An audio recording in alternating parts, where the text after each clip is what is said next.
Assalamualaikum warahmatullahi wabarakatuh. Selamat sore teman-teman semua. Jadi di sini kami dari kelompok 2 akan mempresentasikan hasil diskusi kami mengenai desain pembelajaran.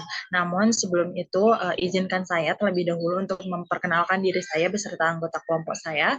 Jadi di sini saya atas nama Nur Amelina Dewi selaku moderator dan pemateri ke-1 dengan NIM akhir 042.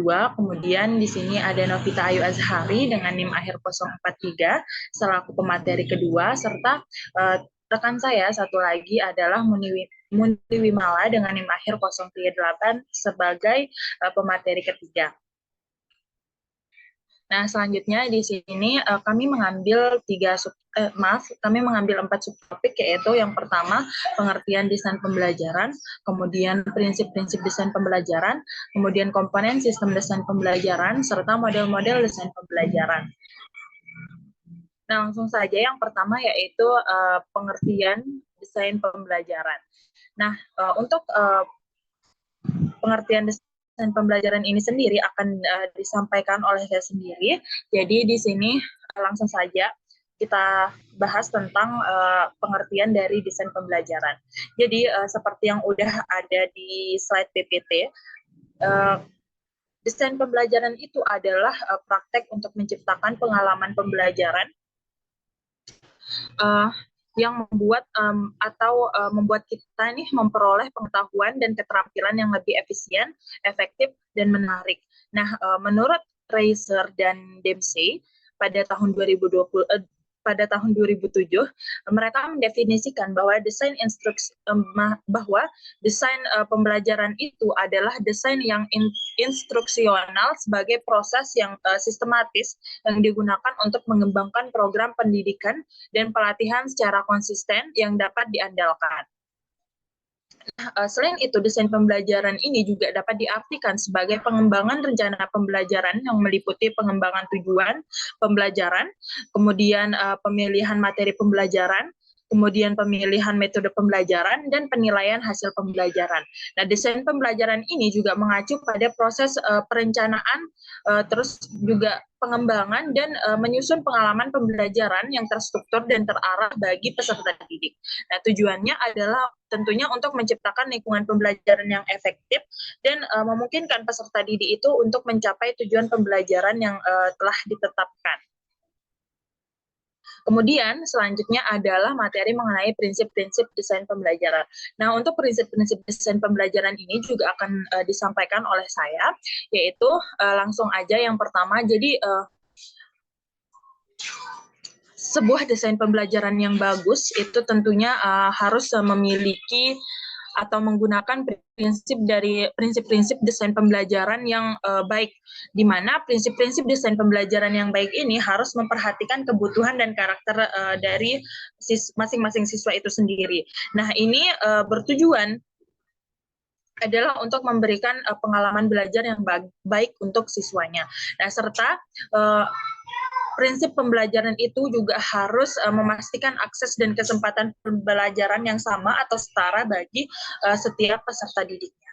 Nah, langsung aja. Jadi di sini menurut Philbeck dalam buku Suparman, karya Suparman pada tahun 2001, itu terdapat 12 prinsip pembelajaran dalam pembelajaran, jadi terdapat 12 prinsip pembelajaran yang harus diperhatikan dalam membuat desain pembelajaran.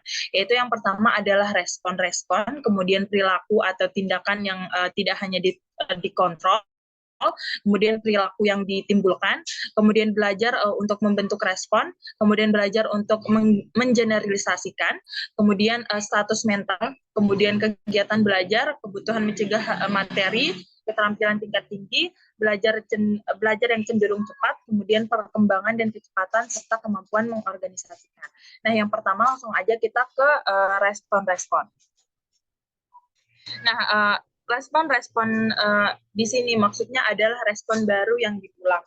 Nah, respon baru yang diulang ini maksudnya adalah ketika kita misalnya memberikan pertanyaan kepada mereka, terus mereka sudah menjawab. Nah,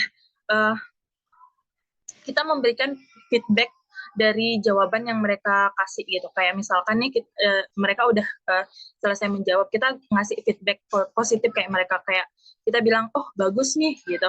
Nah mereka bakalan menganggap respon yang kita kasih itu adalah respon yang menyenangkan, sehingga mereka itu cenderung untuk mengulang respon yang sama. Nah, jadi itu yang dimaksud dengan respon yang diulang atau respon-respon tadi. Nah, kemudian yang kedua adalah perilaku yang tidak hanya dikontrol.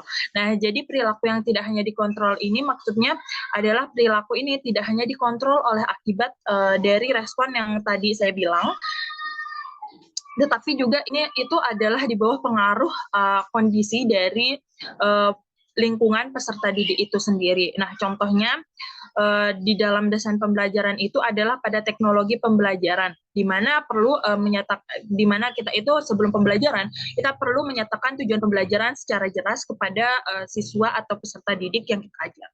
Kemudian yang ketiga adalah perilaku yang ditimbulkan. Nah, perilaku yang ditimbulkan ini adalah perilaku yang ditimbulkan oleh tanda-tanda tertentu yang akan hilang dan berkurang frekuensinya bila tidak diperkuat dengan memberikan akibat yang menyenangkan. Kayak yang tadi itu kita misalkan ngasih mereka pertanyaan, kemudian setelah mereka menyampaikannya itu kita kasih feedback positif gitu.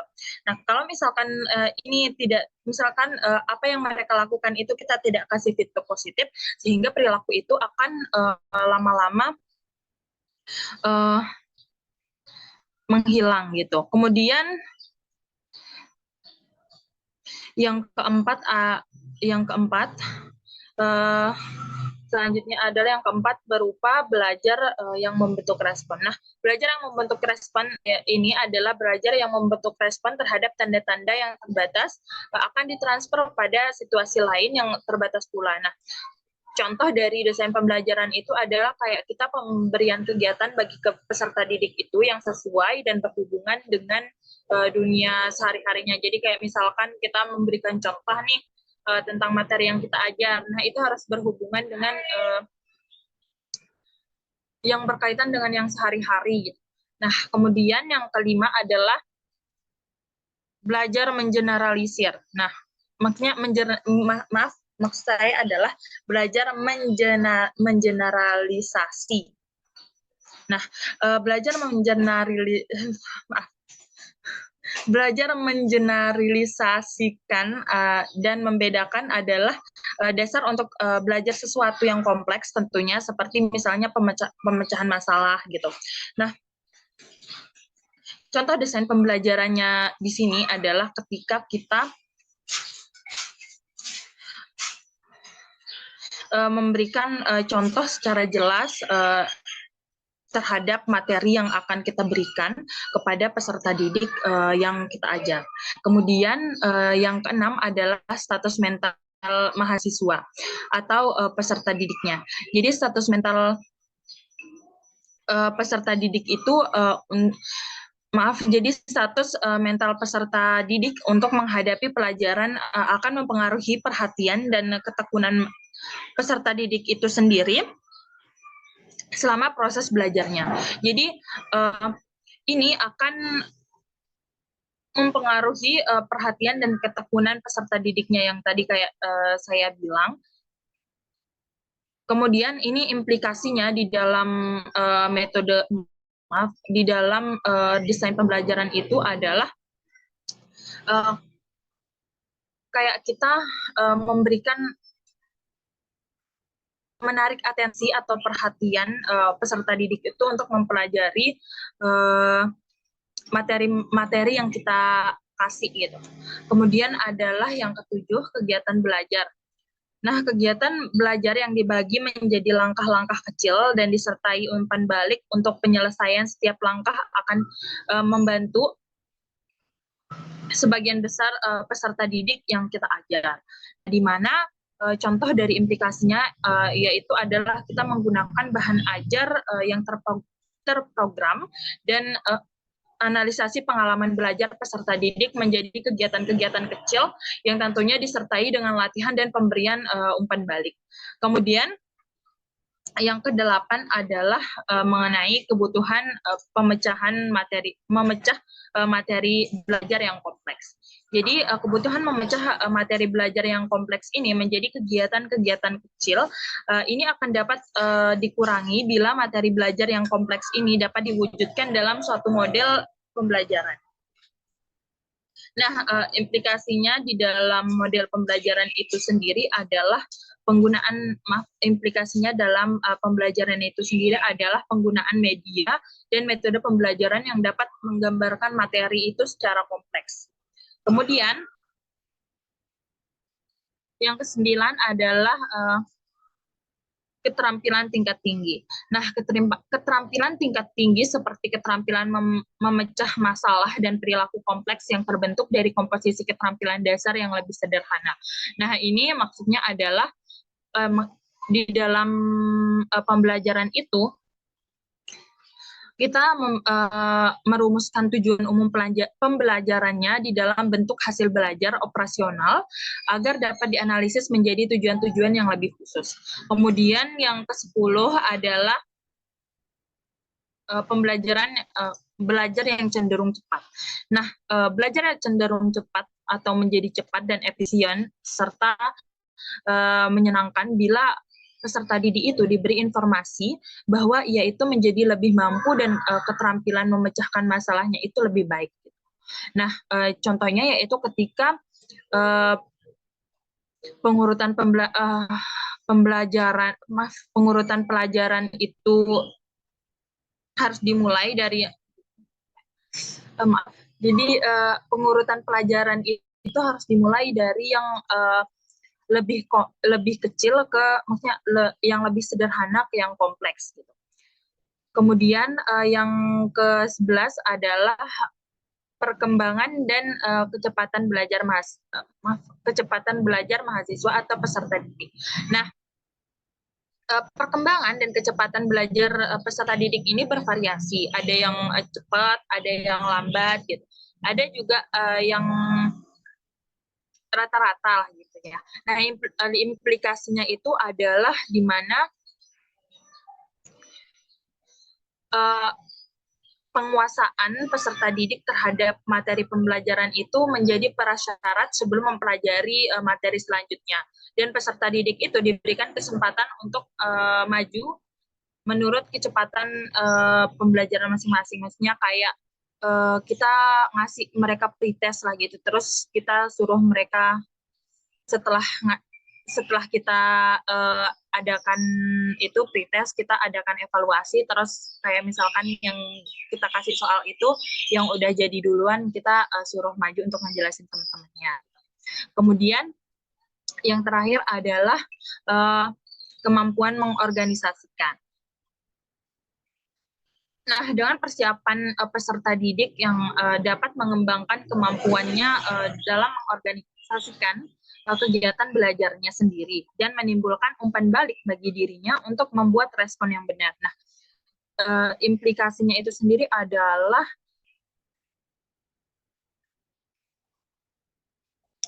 pemberian respon yang baik. Sekian yang dapat saya sampaikan mengenai desain pembelajaran, pengertian desain pembelajaran dengan prinsip-prinsip desain pembelajaran.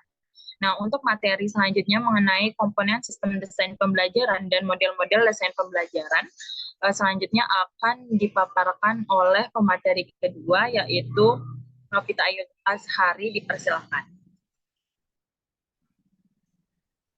Baik, terima kasih atas yang telah diberikan. Jadi di sini saya akan menjelaskan mengenai komponen sistem desain pembelajaran. Sistem desain pembelajaran terdiri dari beberapa komponen yang bekerja bersama-sama untuk menciptakan pengalaman pembelajaran yang efektif. Berikut adalah komponen-komponen utama dalam sistem desain pembelajaran. Yang pertama yaitu ada tujuan pembelajaran. Setiap pembelajaran pasti memiliki yang namanya tujuan pembelajaran. Nah, tujuan pembelajaran ini adalah komponen pertama yang harus ditentukan. Nah, tujuan pembelajaran adalah apa yang ingin dicapai dalam pengalaman pembelajaran, baik itu keterampilan, pengetahuan, pemahaman, atau sikap tertentu. Kemudian komponen yang kedua di sini yaitu ada analisis kebutuhan. Analisis ini melibatkan pengumpulan informasi tentang kebutuhan pembelajaran. Nah, seperti selain tentang informasi tentang kebutuhan pembelajaran, analisis kebutuhan ini juga terdiri dari profil peserta didik dan juga konteks pembelajaran. Hal ini dapat membantu menyelesaikan masalah atau tantangan yang perlu diselesaikan melalui pembelajaran. Komponen yang ketiga yaitu di sini ada desain instruksional. Desain instruksional ini adalah tahap merancang kurikulum atau struktur pembelajaran. Desain ini meliputi pemilihan metode pengajaran, materi pembelajaran, aktivitas, dan penilaian yang sesuai dengan tujuan pembelajaran.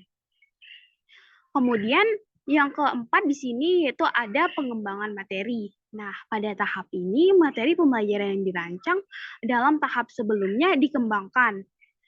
Ini bisa berupa pembuatan materi teks, multimedia, sumber daya online, atau alat pembelajaran lainnya. Kemudian komponen yang kelima yaitu di sini ada implementasi. Implementasi ini adalah tahap di mana materi pembelajaran diberikan kepada peserta didik. Tahap ini melibatkan pengajaran langsung, penggunaan platform pembelajaran online, atau bentuk pengiriman pembelajaran lainnya. Yang keenam yaitu di sini ada evaluasi pembelajaran.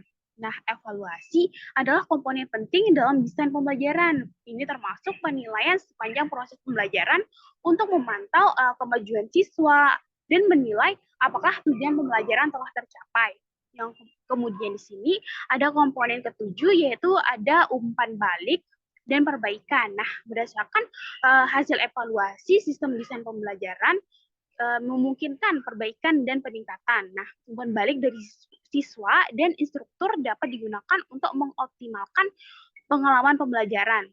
Kemudian komponen terakhir di sini yaitu ada manajemen pembelajaran yang meliputi manajemen logistik, pengelolaan sumber daya, dan administrasi pembelajaran. Ini penting untuk menjalankan sistem pembelajaran secara efisien.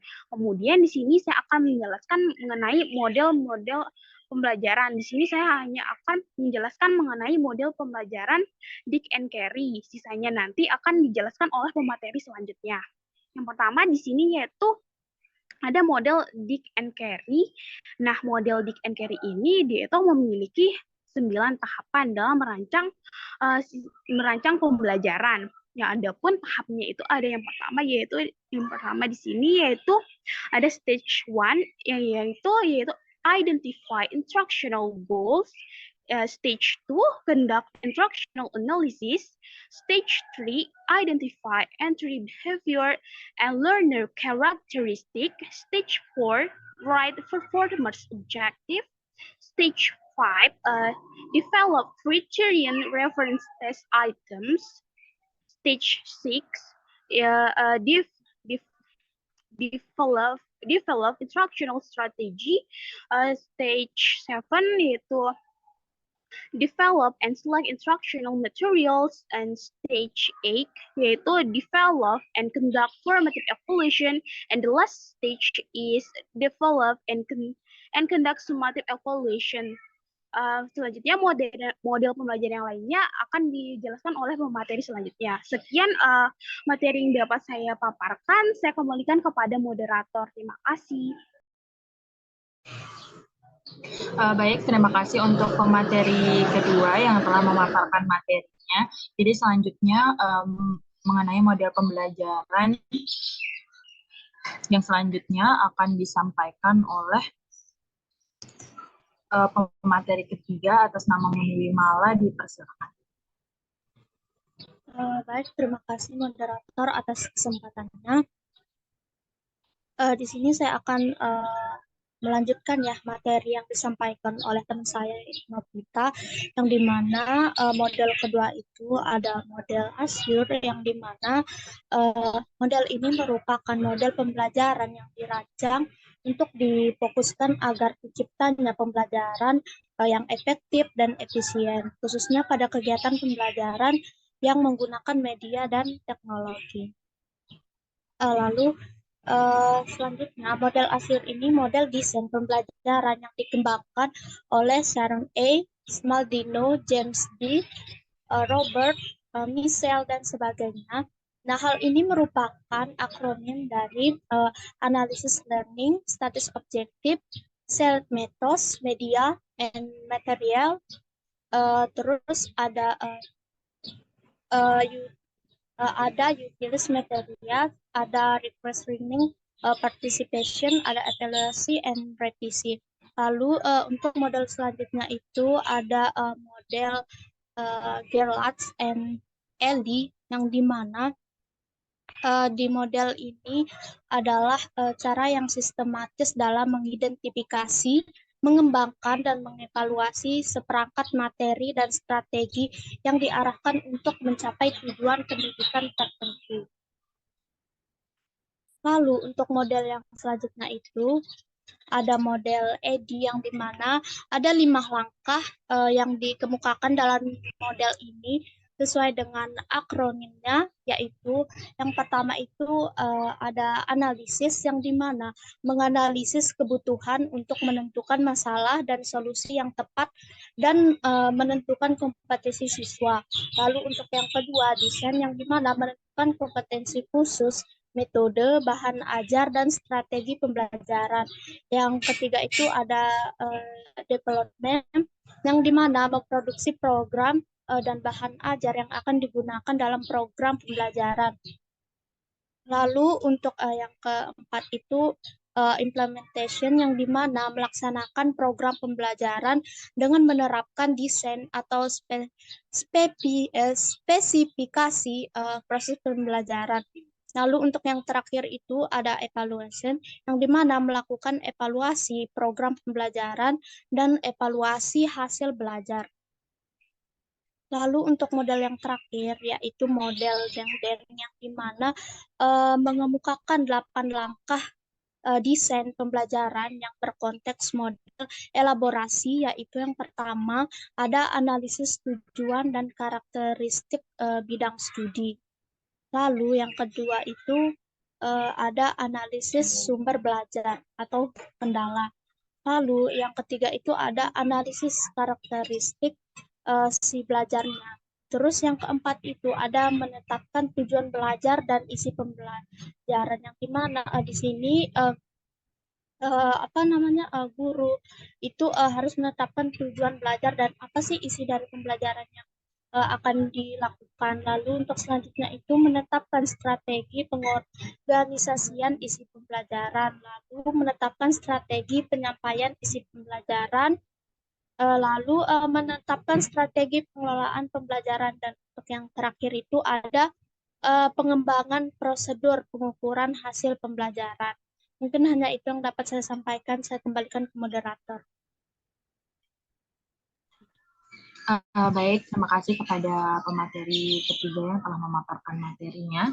Jadi kesimpulan yang kita dapat ambil dari tadi materi awal sampai materi terakhir adalah pembelajaran itu adalah sebuah sistem yang terdiri atas sejumlah komponen berupa aktivitas yang masing-masing memiliki fungsi untuk mencapai tujuan. Nah, bidang teknologi pembelajaran sangat mempengaruhi perhatian terhadap upaya menjadikan kegiatan pembelajaran itu lebih efektif dan efisien melalui penerapan prinsip-prinsip yang teridentifikasi tentunya. Nah, beragam model-model perancangan dan desain pembelajaran yang telah dikembangkan para ahli itu memberikan inspirasi dan bantuan kepada kita sebagai calon guru atau pengajar itu untuk merancang pembelajaran dalam mengembangkan program-program pembelajaran sesuai dengan tingkat dan latar belakang yang spesifik tentunya dari siswa itu sendiri. Sekian mungkin yang bisa saya sampaikan dan juga teman-teman semua. Saya akhiri. Wassalamualaikum warahmatullahi wabarakatuh.